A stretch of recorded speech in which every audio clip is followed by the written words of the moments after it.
Welcome to Gambling with an Edge.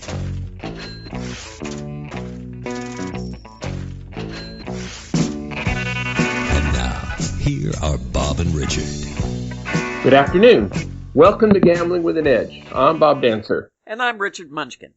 Our guest today is a blackjack player who's calling himself Blade. We'll be speaking to Blade in a few minutes. We received an email at gamblingwithanedge@gmail.com about a quarter triple play 9-6 double-double bonus machine with progressives. The Delt Royal is at $44,000. And the listener asked how to figure out how much that Delt Royal progressive added to the EV. The normal royals for this game are $1,000 each. So with triple play, that makes $3,000. A $44,000 jackpot is $41,000 more than just the regular royals.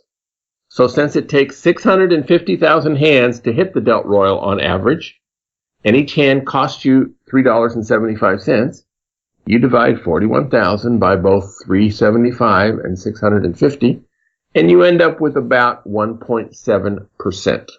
Since 9-6 double-double bonus is almost 99% to start with, yes, you have a long-term advantage. Since triple play is slower than regular video poker, even playing 650 hands an hour, that's 1,000 hours, which takes 6 months if you only play 40 hours a week. And you might not be the guy who hits it. Locking up all the machines for a 6-month duration is simply not practical or cost-effective for a quarter progressive. More relevant as to whether you need to play today is what the other progressives are. Let's say they're $1,100, $1,500, and $1,300. You take the average of those three progressives, find out how much it returns, and then you go from there. Hitting the 44,000 would be nice, but a 1,000-hour would be nice is, when you're probably not going to be the one who hits it, is not something I would let affect my decision. Let's talk to our guest.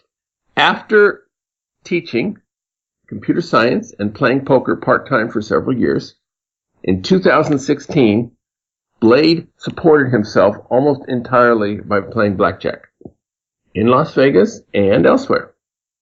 He's here today to talk about those experiences from last year. Blade, welcome to Gambling with an Edge. Hey, thank you, guys. Did you play solo or with teammates? Almost exclusively solo. And can you talk about how the decision to play full time, how did that happen? Yeah, that's worth some background story. The bio is a little short. Sorry, I cheated you there, Bob. In between teaching and playing blackjack for a year, I helped start and run a software company. And we sold the company a couple of years ago.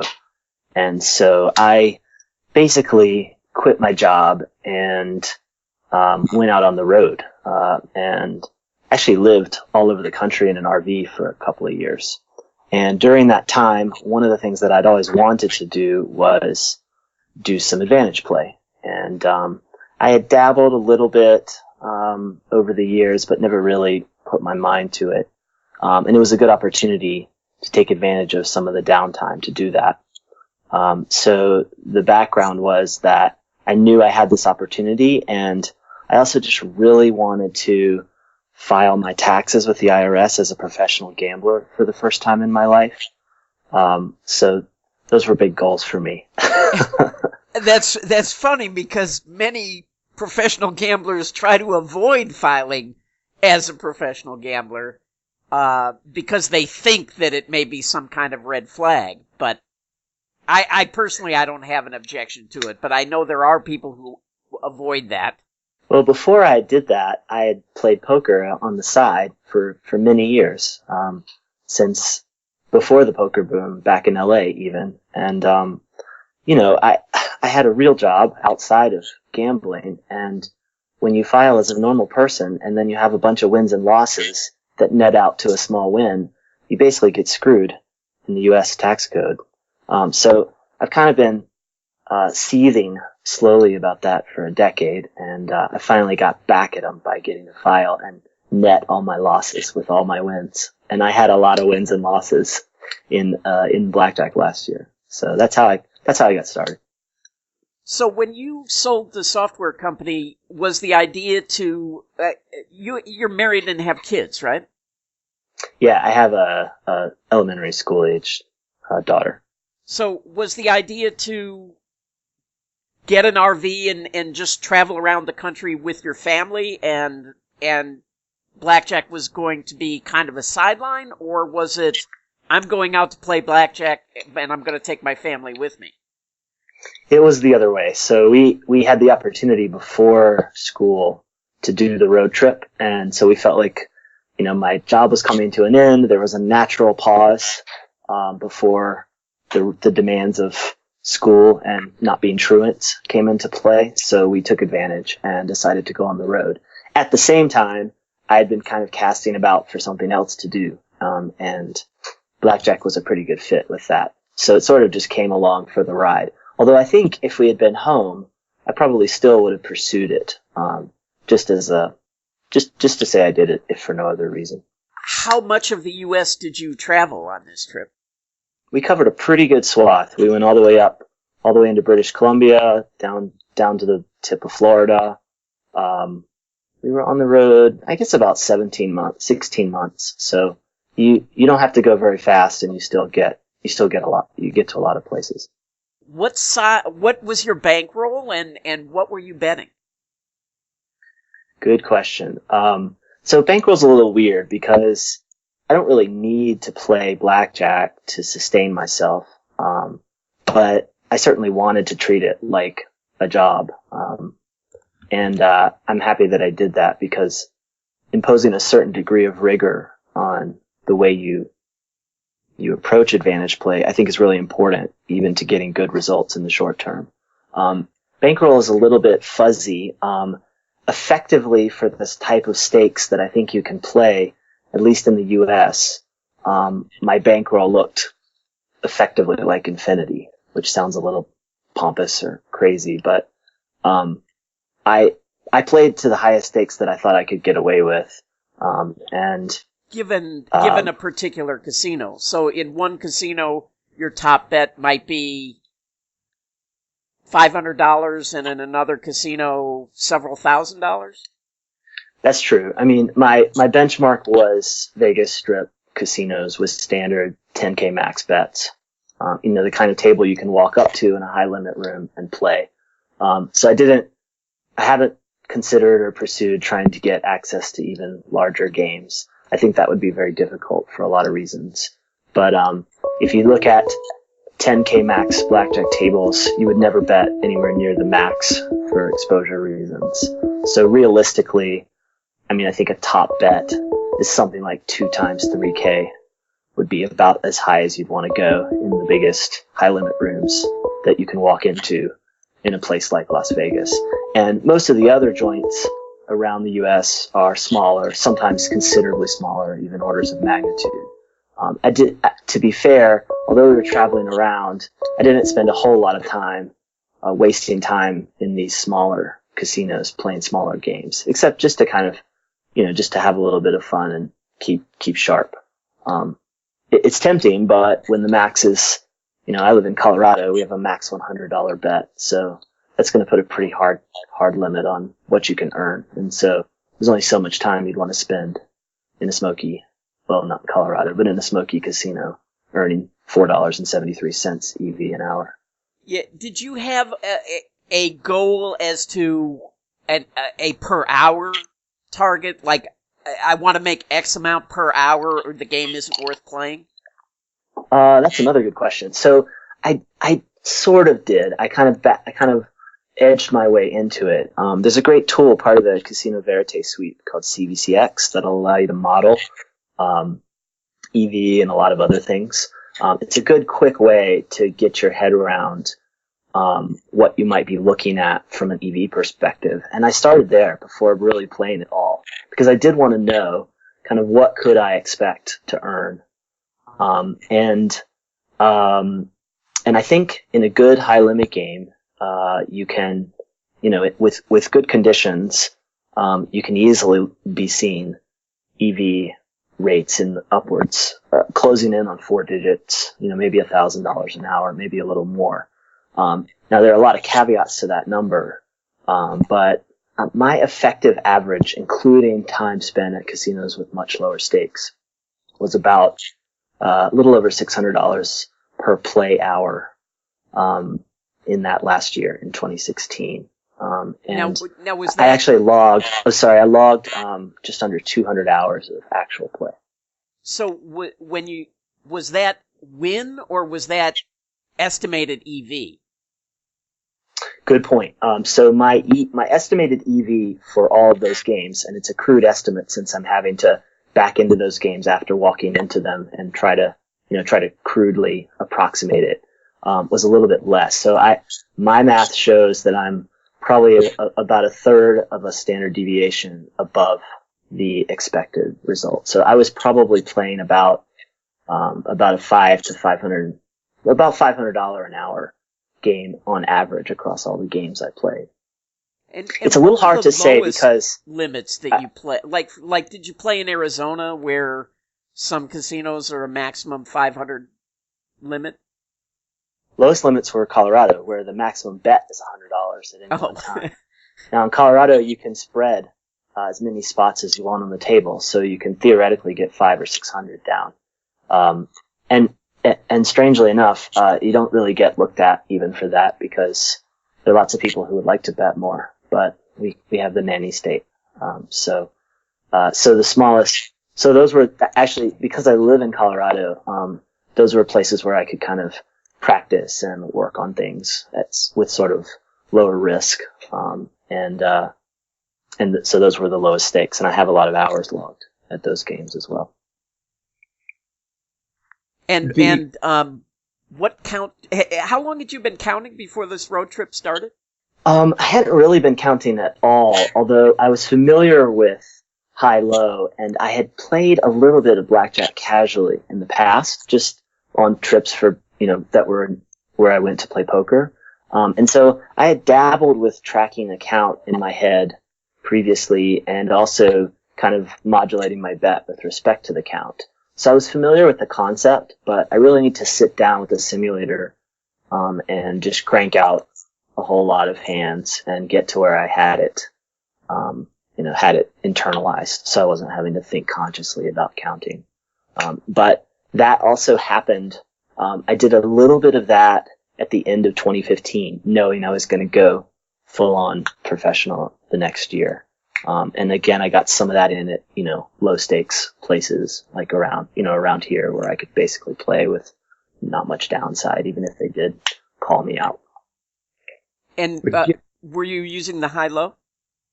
Yeah, I just use straight up high-low. In fact, one of the things that's frustrating for me is I try to learn about things by going online and joining communities. And one of the problems with a lot of the card counting forums and communities such as they are is that there are a lot of people in there who are kind of like me. They're like math geeks or whatever, but they spend a lot of time talking about a lot of very fine-grained details around counting and alternate counts and multiple level counts and things. And my finding is if you want to go after the money, and in particular if you have my mindset where you're in it as kind of a professional hobby, maybe it's not going to be something you do your whole life.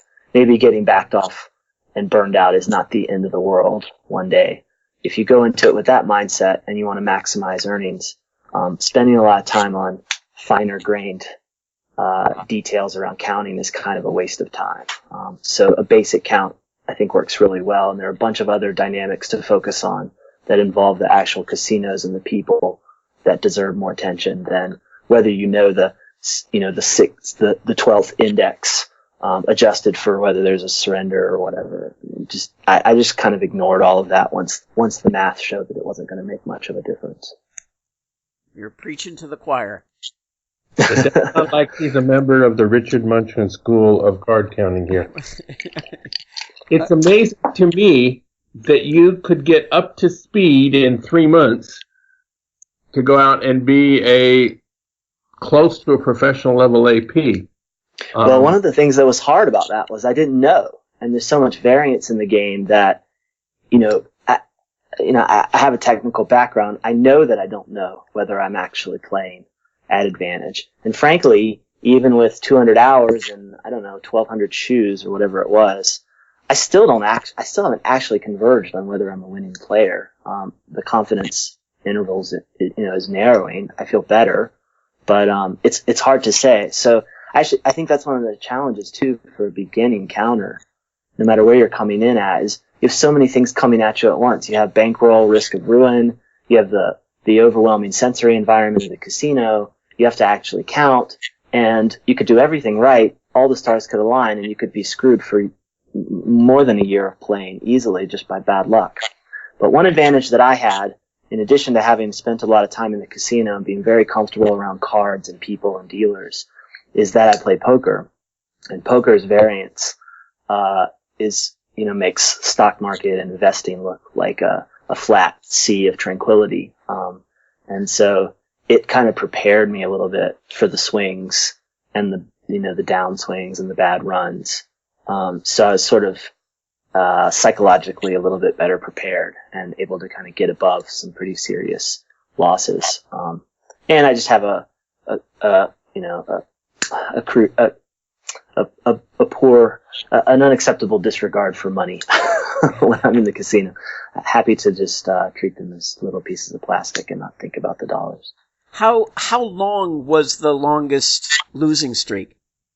I should have done that math. I'll have to ask the computer here to try to figure that out. But so basically the way this worked is, though I was on the road in the RV, I made 5 or 6 intentional trips to Vegas to play there at kind of some of the peak times. So, the Lunar New Year and March Madness and, a variety of other times of the year when I normally would have gone to play poker. Instead I went to play blackjack. And so I made 6 of these sort of 3 or 4 day trips. And there was just one where I think I lost like 14 sessions in a row. And when you're playing high limit, it was a big swing in dollar terms. I feel like it was, I'm just looking here. It was something like, I don't know, lose 100K in 8 hours of play or something. It was pretty shoddy. Felt like it was kind of canceling out my whole year at that point. But really, those were, I think, if you looking at the math, I'm not even sure those were big downswings. I was going to say 14 sessions. To have much larger ones. 14 sessions in a row with the amount of money that you said you were betting, you could easily have lost $200,000-300,000, maybe even $500,000. Yeah, and I've had sessions where I've sat down and just dumped 50K and had to get up and leave because I've hit my limit, my exposure, my ability to get chips on the table. Actually, getting chips on the table is one of the hardest things about playing at high stakes and trying to do it survivably. Because you can't be yourself. You have to have an alternate identity. Well, okay, so that's a whole kettle of fish that we should start exploring. So, did you play with a player's card under your real name, or did you try to do this as a refusal? Neither of those. I played under a player's card that was not my real name. Okay. So that means that you had cash transaction restrictions. You couldn't get in more than $10,000 at a time? Exactly. So with the changes with FinCEN and the rules around, trying to clamp down on money laundering, anybody that moves cash, money handling institutions like casinos and banks have to keep track of and file reports on large cash transactions. And this means, practically speaking, that most casinos will start looking at trying to record what you're doing when you move cash into chips or vice versa at much smaller increments. Usually about $2,000 is the threshold, even though the government reporting threshold is $10,000 in a 24-hour period. So what you find practically is that as soon as you go and try to cash in more than about 4 purple $500 chips, they want to see ID or they want to see a player's card. So you need one if you're going to do that. And the other thing is, the end game for you is if you have to give up your social security number, which you would have to do if you hit that 10K limit. So it's tricky because you're playing a game where you might need to put $100,000 in chips on the table, but you can't actually move more than, somewhat less than 10,000 a day, or you're going to have to give up your identity. And once you do that, my theory was, then I'm going to be screwed. So my goal was to never give them my actual social security number. And of course you can't lie about your social security number. No, I mean, I'm actually surprised at your level of sophistication, given that you didn't have teammates and you kind of came out of the cold and sort of knew these things from reading forums or of course from listening to Gambling with an Edge. That must be it. It was. I mean, the reason I'm on this show is not because I want to give away all my secrets, but because I want to give back. And yeah, I learned a lot on this show from a handful of your interviews with actual modern blackjack players. I did a fair bit of reading. I read most of the literature. A lot of it's out of date with respect to today. And then I was familiar with the FinCEN stuff from poker. I'd run into it before. Not that it was an issue then. I could just identify as my real self. But I did a lot of thinking about how to create and structure, a whole, basically a persona under which I could play. And I went as far as, obtaining identification so that I could get players' cards. I have credit cards in the name of my person so I can actually check in as that person under comps and charge. If someone rifled through my stuff, they would see my alternate identity. And I think it would be very difficult without, involving me with the actual legal apparatus in Nevada to figure out who I was. So that actually worked very well. But it took 6 months of runway to set up all the, the mailing addresses and the post office and the forwarding and the ID and all the credit cards and everything so that I could actually walk into a casino as this other person and play with some confidence that I wasn't going to go to jail if I got caught. Well, how did you manage to... I don't know if you want to talk about this, but how did you manage to get the ID? Because certainly many players have, been arrested for having a fake ID. Yeah, I wasn't so much concerned about being arrested. I was concerned about being convicted. Yeah, no, I get it. But the rules vary by state, so you have to look at that pretty carefully. I'm certainly no attorney, but in general, if you're not attempting to commit fraud with your identity, with your ID, then you're facing a misdemeanor at worst. And so I was never intending to commit any fraud anywhere. I just didn't want the casino to be able to leverage the FinCEN rules to figure out who I was and then shut me down. So I figured that I just basically decided to take a calculated risk. And in practice, after obtaining the player's card, you really don't actually need the ID at all. Right. So you don't have to carry it. So I just have a bunch of players' cards with another person's name on them, and that person is sort of real in the sense that they have a mailing address, I have a phone number, they have an email, and so on.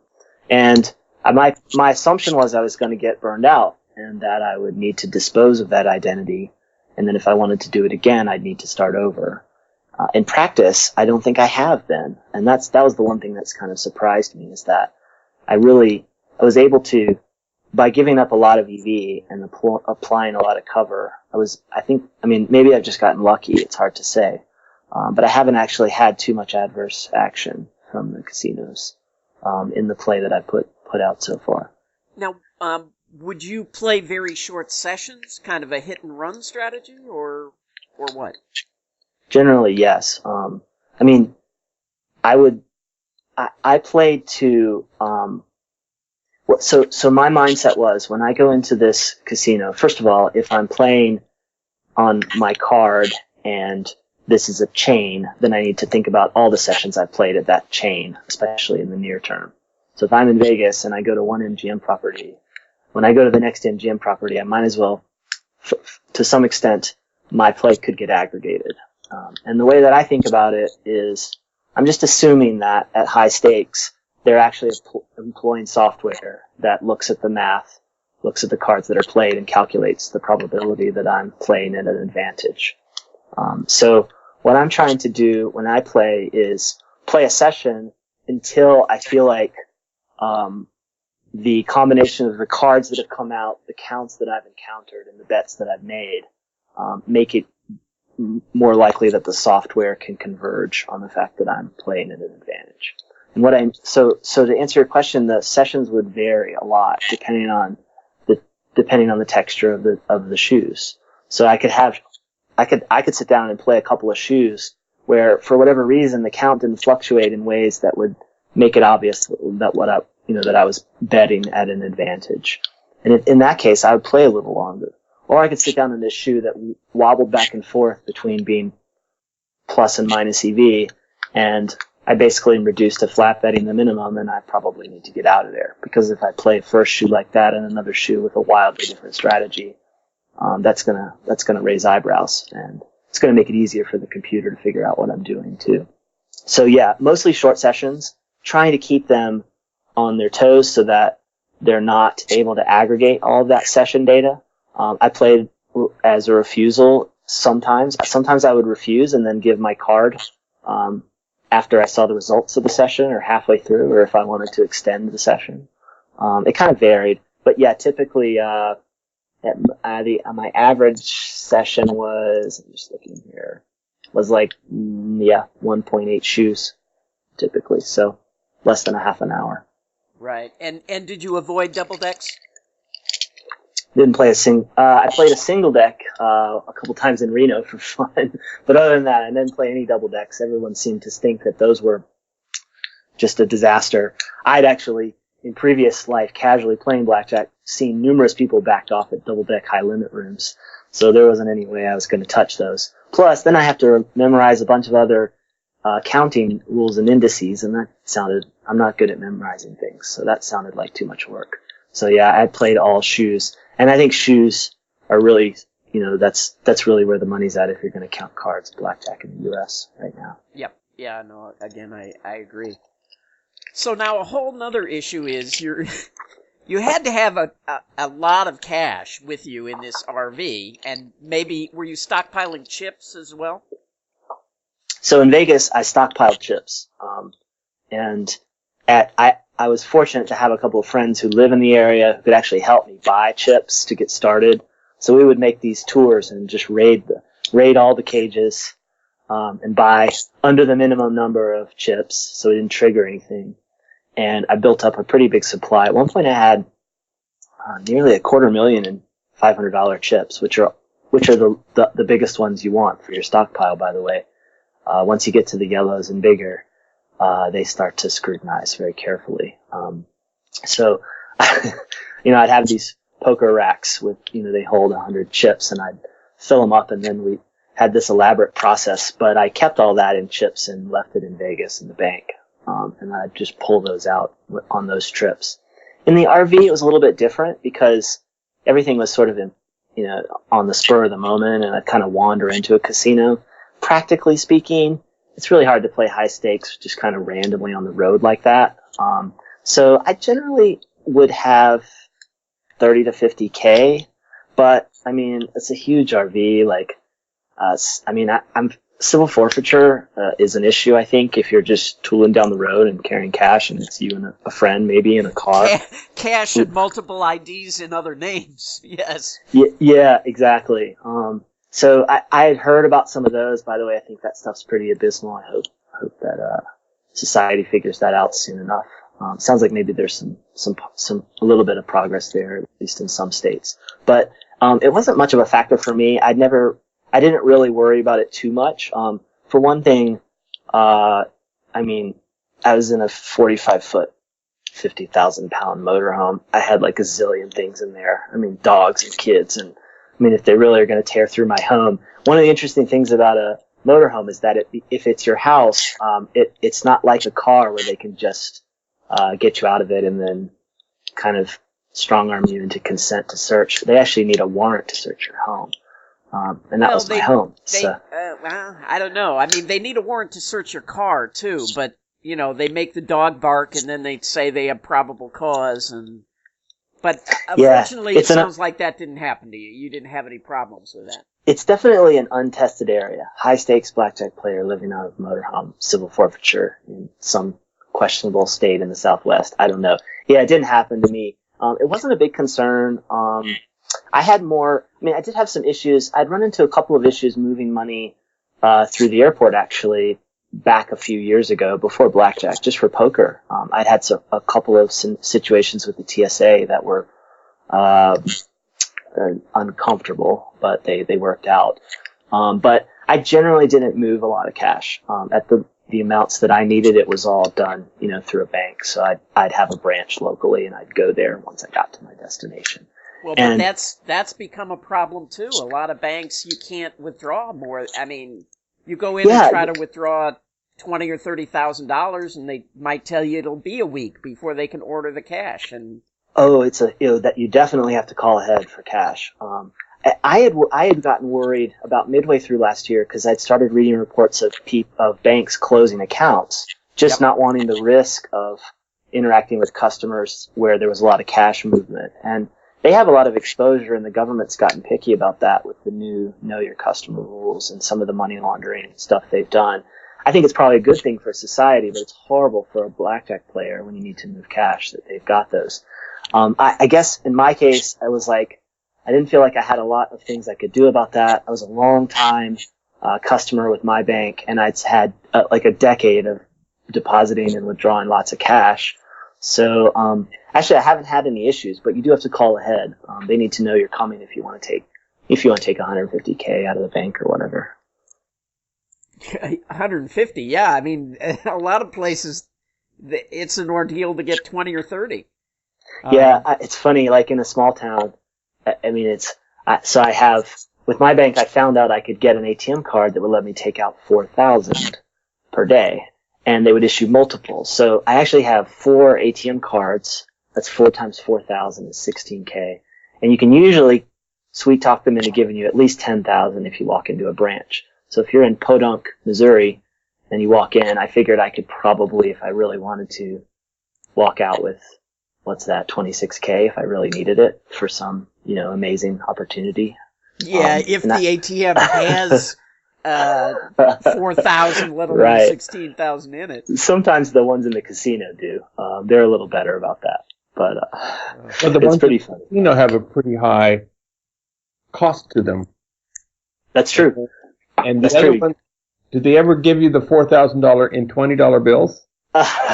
Generally, there's a 40 bill limit on those machines, so you got to do a bunch of $800 transactions. So you got to do the math. If you're paying 50 basis points on all your money, you better have a good edge in your game, or you better just be desperate to play poker, like I sometimes. One of the two. All right, we're talking to Blade about his blackjack experiences. We're going to take a brief break for commercials, and then we still have lots more questions for Blade, so stick around. The South Point has more than 10,000 games returning more than 99%. This is more than anyone else has. All throughout May, Monday through Thursday, you may play in the $500,000 Swipe, Spin, and Win game. Play 300 points between 3 a.m. and 11 p.m. and spin the wheel at the kiosk to get your prize. Prizes include free play, cash, resort gift cards, food coupons. On Memorial Day, Monday, May 29th, there will be 2 times points for video poker, bigger multipliers for reels, including 15 times points for penny slots. Midnight to midnight, no limits, no machines excluded. At videopoker.com, it's the best place to play lots of games. If you sign up for the gold membership, $8.95 a month or $79.95 a year, this allows you to get corrections on most of the games. The game of the week is Ultimate X Bonus Streak. This is a 10 coin per line game where you receive bonuses next hand for certain winning scores on this hand. Unlike regular Ultimate X, you get a series of multipliers. and they require slightly higher hands to earn. For example, in the double-double bonus version, you need at least 3 of a kinds to earn multipliers, so you do not get the multipliers for high pairs and 2-pair, and 60% of the multipliers you got in regular Ultimate X were for high pairs and 2-pair. So the strategy is very different from regular Ultimate X. It's an interesting game. On the Wizard of Oz website, there is a strategy for a Jacks or better version, which is somewhat under 99%. I have not seen better versions out there, nor do I know the strategy for them. Okay, we're back talking to Blade. One of the questions I have is, in my writings, I'm a video poker player, I write a lot about things that happen between me and my wife, and she doesn't quite understand positive EV and wins and losses and stuff, and how I deal with that. Now, you're taking a wife and a kid around the country. Was your wife good with this $50,000 a day loss? Was your kid, when you take her to McDonald's, goes, "My daddy won $30,000 today from the casino. Isn't he smart?" I mean, how did you deal with all that? That's funny you asked that question. My wife's sitting across the room from me right now, so I'm not going to look at her so I don't have to see her glaring at me. I'm just going to pretend she's not there. One good strategy is to pretend they're not there. No, I'm just kidding.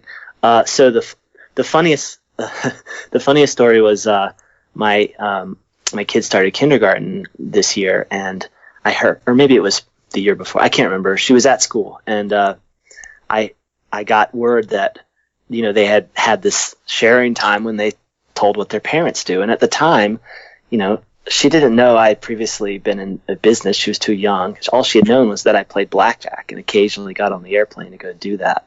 And so apparently she was telling the teacher that, you know, my dad's a blackjack player, which is true. But I would have loved to have seen the look on the face of the teachers at that point. You know, other than that, when my older son was in kindergarten, the exact same thing happened. He came home. He said, "Oh, you know, the teacher asked what my father does for a living." And I said, "What did you tell her?" And she said, "I told her you play blackjack." And I said, "What did she say?" And he said, "Oh, that's nice." And I'm sure the teacher just, you know, didn't believe him. Right. And I told my son, you know, from now on, if they ask, just say writer.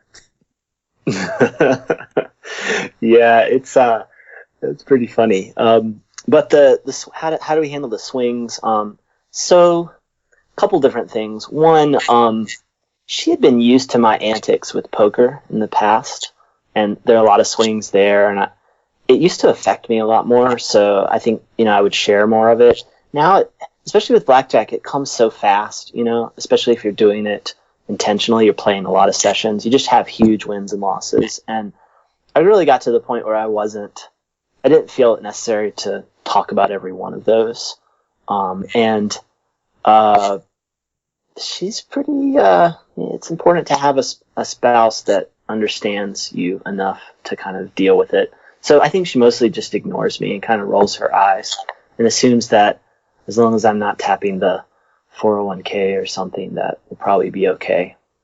But I have to tell you that I think it's harder on me than on the spouse when you just, you know, loss aversion is a tricky psychological thing, and you generally feel the losses more than the wins. And then when you string a bunch of losses together and you start to question whether what you're doing even makes sense, it is tough. And you have to be able to bounce back from that. In the family dynamic, I think for the most part, it hasn't been an issue. But then, as I said when we started, it wasn't really strictly necessary that I earn money from blackjack to be able to pay the bills. So this is, although I'm filing as a professional and think of it that way, we would be okay even if I lost, well, up to a point. Now, sounds like you had quite a good sale on your software company. Yeah, we did well. It was great and a lot of fun. But there are other fun things in life too. Sure, yeah.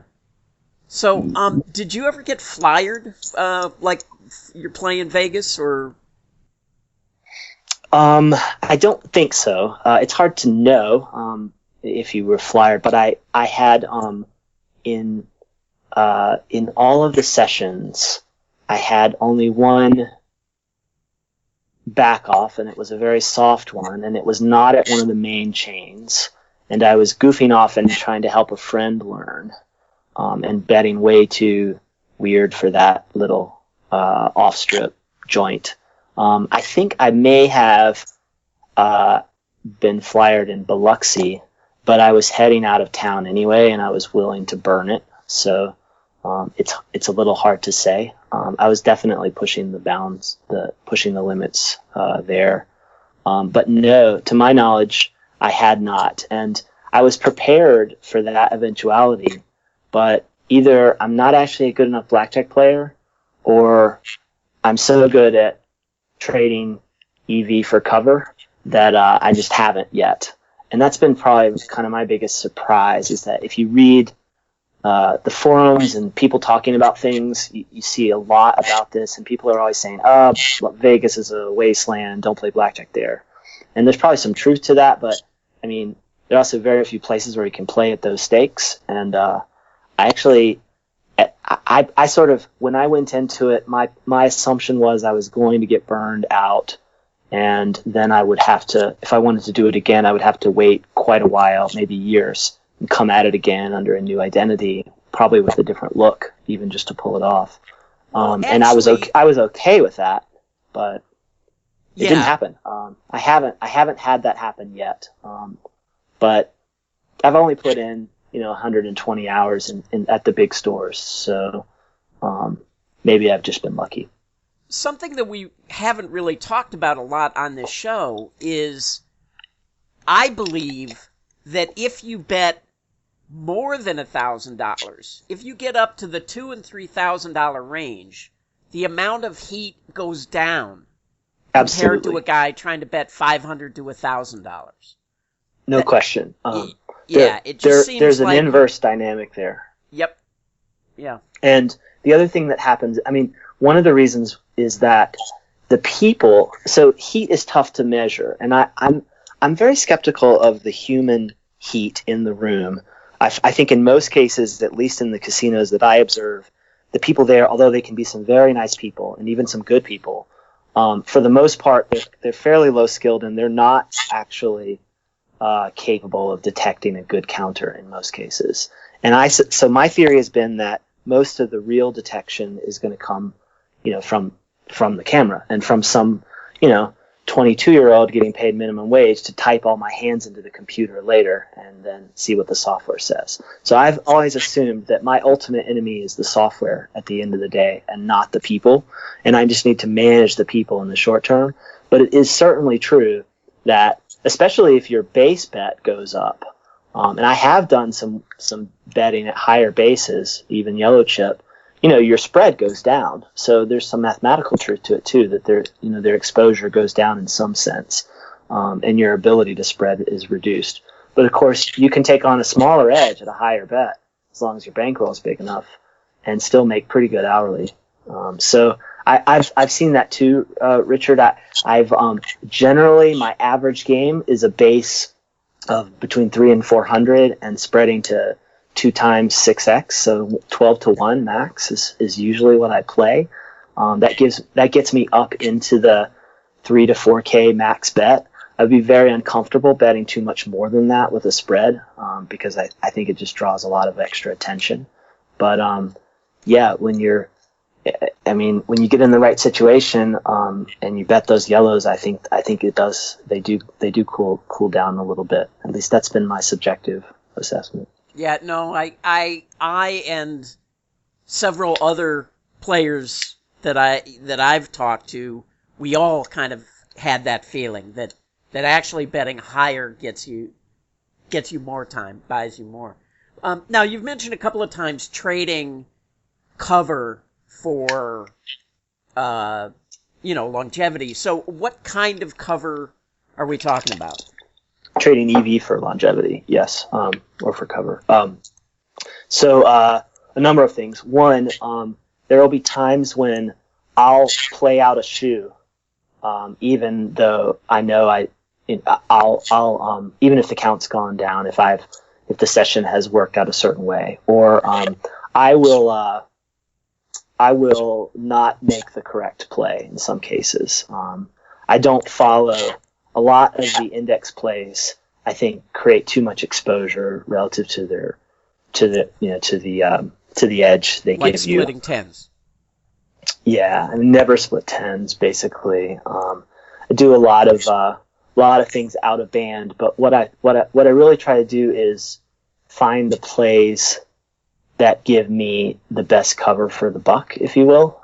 And I also will just I don't mind playing a break-even game if that's what I need to do for a while, to generate history or to give an image for a session that makes it look less suspicious.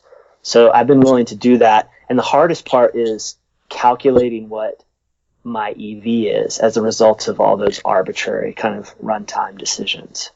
So we've looked at that a lot. A couple of friends and I have done some analysis and tried to figure out. But one of the problems with all the tools is they don't make it very easy to model some of these play variations where you decide, okay, 16s, I'm going to just stand on all 16s, or I'm going to do this this is going to be my surrender strategy, but it's going to be kind of on the fly.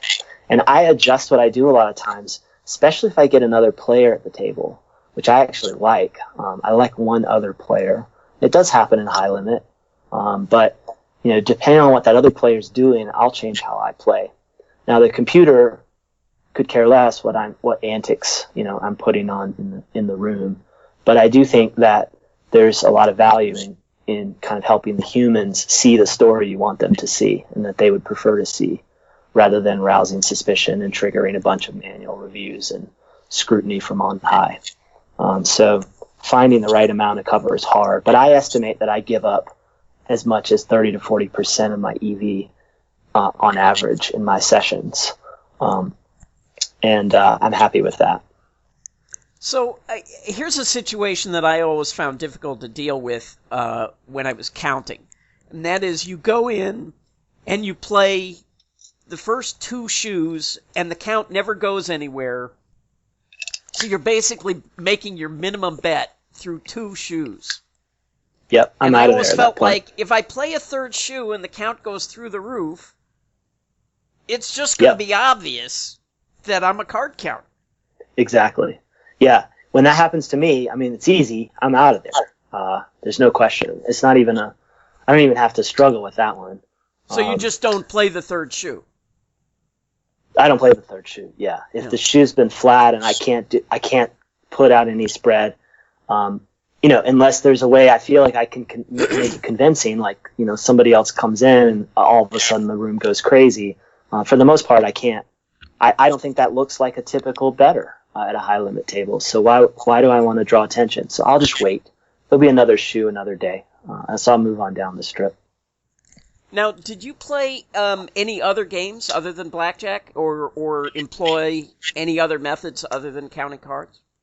Not really. I kind of wanted to. It'd be very interesting to find other edges, but I feel like hunting for those is something I'm not very good at. I have a short attention span, and I have a lot of Blackjack opportunities, so I'm mostly stuck with that.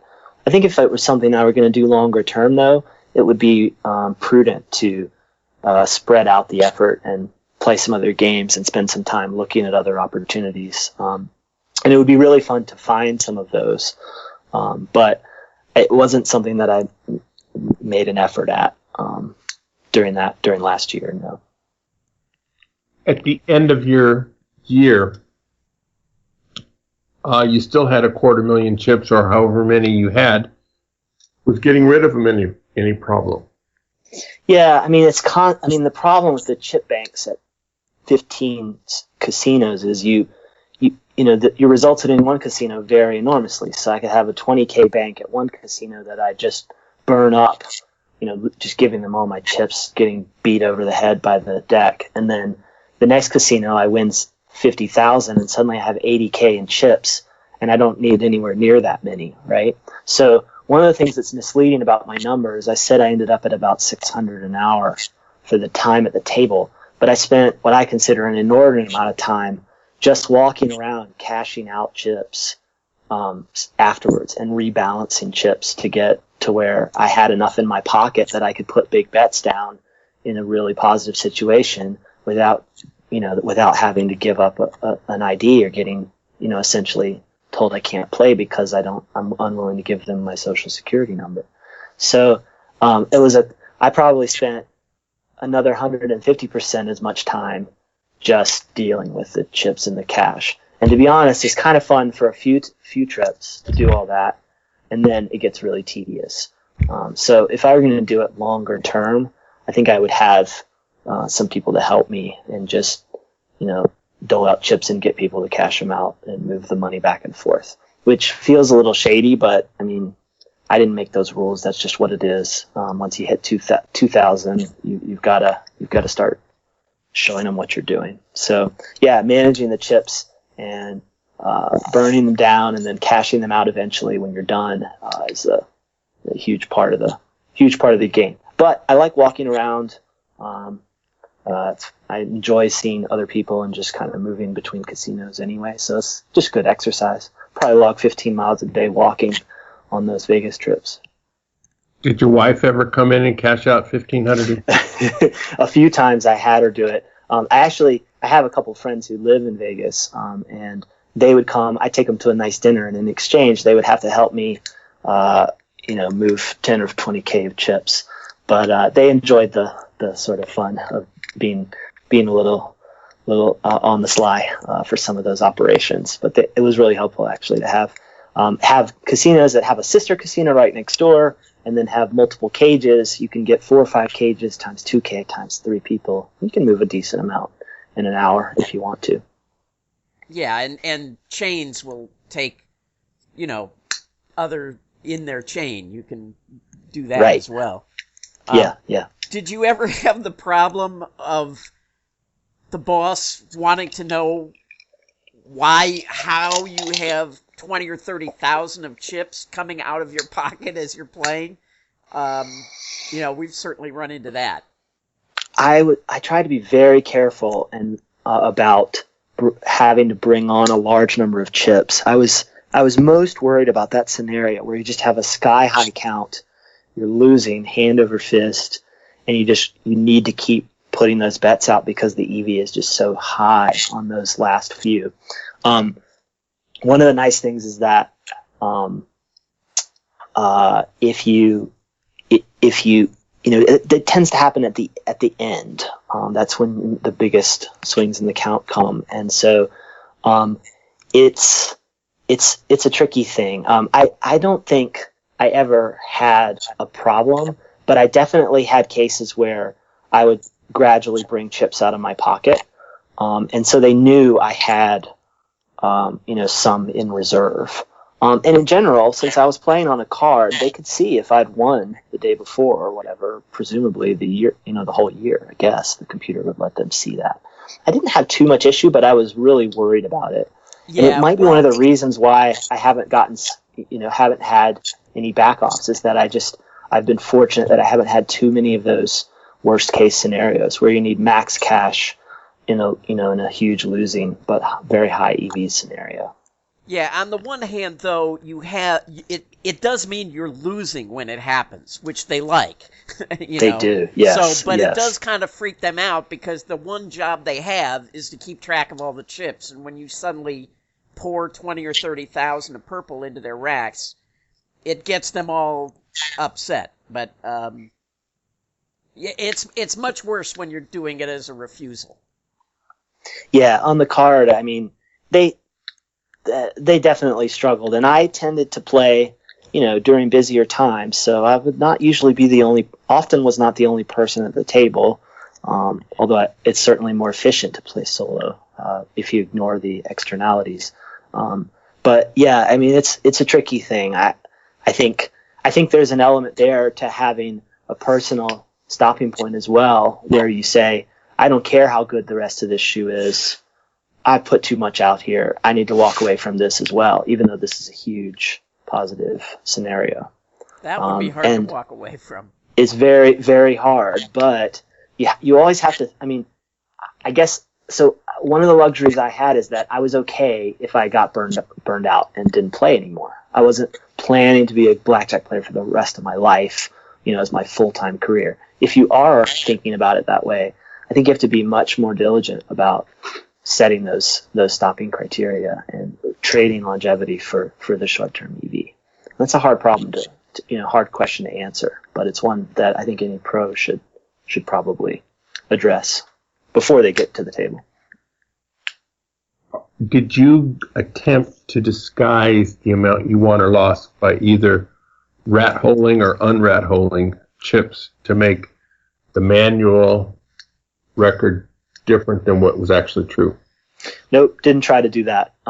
For one, I think if they ever looked at me, and they probably do with the camera, that would be a huge, the damage that would do would just totally outweigh any advantage of having them a little confused on my win or loss. The other thing is that about half my sessions were solo the whole time. And so in theory, in these very quiet rooms, these guys are bored out of their mind. They have nothing else to do. They should have an exact count. And so no matter what I do on my side, fumbling around, they should be able to figure it out. And if it doesn't match very closely, then they're going to go look and see, and that's going to arouse suspicion. So I was very intentional about not doing that. All right, we've been talking to Blade about his. Actually, one more question. In 5 years, when you sell another one of your startup companies for $50 million, do you plan to spend another year playing blackjack? Yes, I do. I would like to do it every so often in the spurts, and then have a long period for them to try to forget me, and then come back as another person. I won't be Blade next time. I'll have to be somebody else, though. Maybe Bob has a nice ring to it. That has a nice ring to it. You can, but spell it backwards so you don't get confused with it. One of the Blade contacted us about being on the show. I had not heard of him before he emailed us. I don't think Richard had heard of him, and we're actually glad he did. This was an interesting segment, and so if you have something unusual that you think would appeal to a number of our listeners, don't be shy about contacting us. We will ask you some questions, and we'll want to know basically what you're going to talk about to make sure that you are indeed somebody we want to talk to. But if you think you have a story and a technique that would be of interest to our listeners, don't be shy about sending us an email at gamblingwithanedge@gmail.com. I want to thank Blade for sending the email and spending this hour with us. I want to thank Richard, and go out and hit lots of royal flushes, everybody. Good day.